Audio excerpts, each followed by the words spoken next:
안녕하세요. 말씀 베이커리 395번째 시간 기도하심으로 시작하겠습니다. 거룩하신 주님 감사합니다. 주님의 말씀을 묵상합니다. 성령님께서 말씀의 조명이 되어 주시옵소서. 우리 주 예수 그리스도님의 이름으로 기도합니다. 아멘. 네, 오늘 보실 말씀은 누가복음 7장 18절에서 35절까지의 말씀입니다. 요한의 제자들이 이 모든 일을 요한에게 알렸다. 요한은 자기 제자 가운데서 두 사람을 불러 주님께로 보내어 선생님이 오실 그분입니까? 그렇지 않으면 우리가 다른 분을 기다려야 합니까? 하고 물어보게 하였다. 그 사람들이 예수님께 와서 말하였다. 세례자 요한이 우리를 선생님께로 보내어 선생님이 오실 그분입니까? 그렇지 않으면 우리가 다른 분을 기다려야 합니까? 하고 물어보라고 하였습니다. 그때 예수님께서 질병과 고통과 악령으로 시달리는 사람을 많이 고쳐주시고 또 눈먼 사람을 볼 수 있게 해주셨다. 예수님께서 그들에게 이렇게 대답하셨다.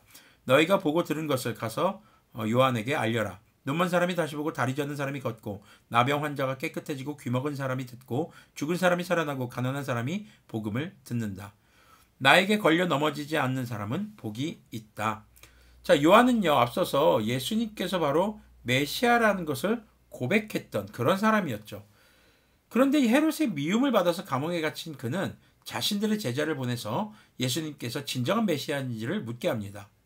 요한의 이런 질문이 좀 다소 의아할 수 있습니다. 주님의 길을 준비하고 회개의 복음의 길을 선포하면서 거룩함을 상실하지 않기 위해 몸부림쳤던 그런 요한이었는데 말이죠.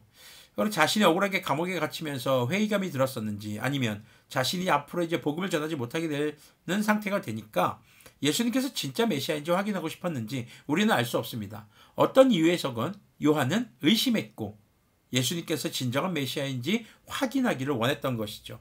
자, 그런 요한에게 주님은 이사야 선지자를 통해 예언하셨던 말씀이 성취되는 것을 보여주십니다. 질병과 고통과 악령으로 시달리는 자들을 치유하신 것이죠. 자, 그리고 요한의 제자들에게 지금 이 보여준 증거를 전하라고 하십니다. 그러면서 23절에서 나에게 걸려 넘어지지 않는 사람, 즉 의심하지 않는 사람, 예수님을 의심하지 않는 사람은 복이 있다라고 말씀하십니다. 자, 주 예수님께서는요, 말로만 의심하지 말라고 하시는 분이 아닙니다. 증거를 보여주시는 분이신 것이죠. 그리스도인들은요, 말로만 예수님을 믿으세요라고 하는 자들이 아니라 바로 증거를 보여주는 사람들입니다. 예수님은 창조와 통치의 주님이시기 때문에 이런 죽은 자까지도 살리시는 기적을 만드셨습니다.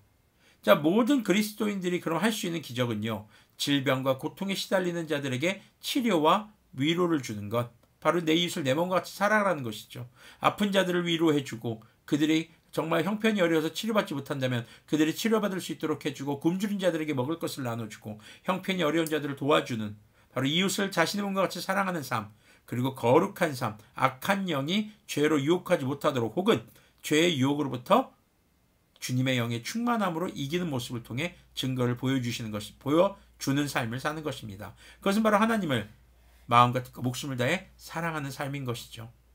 바로 그것으로서 우리 그리스도인들은 예수님을 믿는 것에 대한 증거를 보여줄 수 있습니다.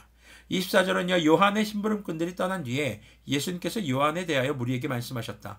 너희는 무엇을 보러 광야에 나갔더냐? 바람에 흔들리는 갈대냐? 아니면 무엇을 보러 나갔더냐? 비단 옷을 입은 사람이냐? 화려한 옷을 입고 호사스럽게 사는 사람은 왕궁에 있다. 아니면 무엇을 보러 광야에 나갔더냐?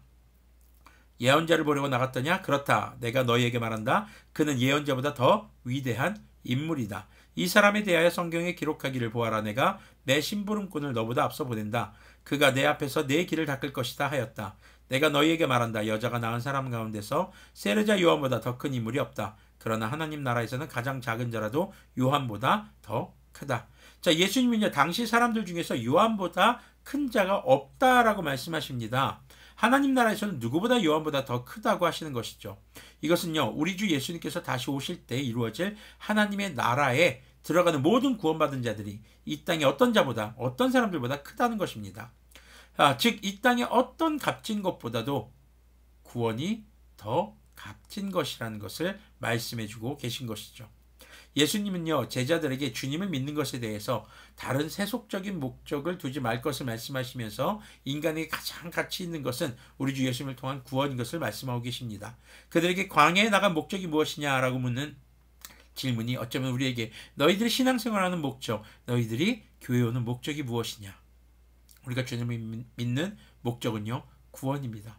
구원은 죄사함을 통한 거룩함을 통해서 얻게 됩니다. 그리고 구원은 시작이 되었고 예수님 다시 오실 때 완성되는 것임을 기억하십시오. 그래서 우리는 지금 믿음의 경주를 살아가고 있는 것입니다.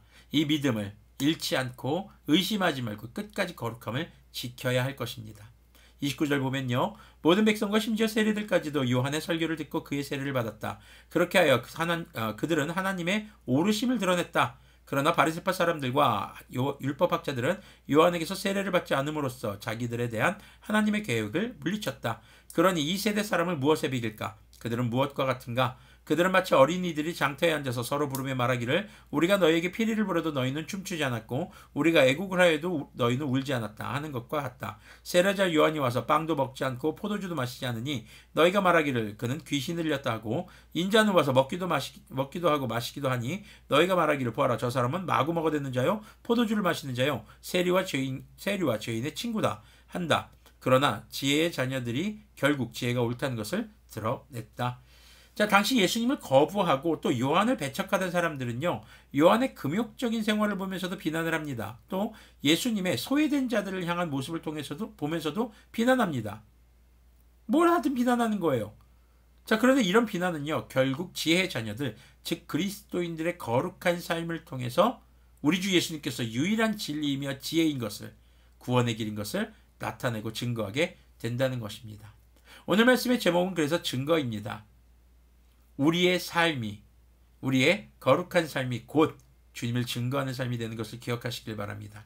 그 거룩한 삶의 기초는 곧 예배에서 시작됩니다.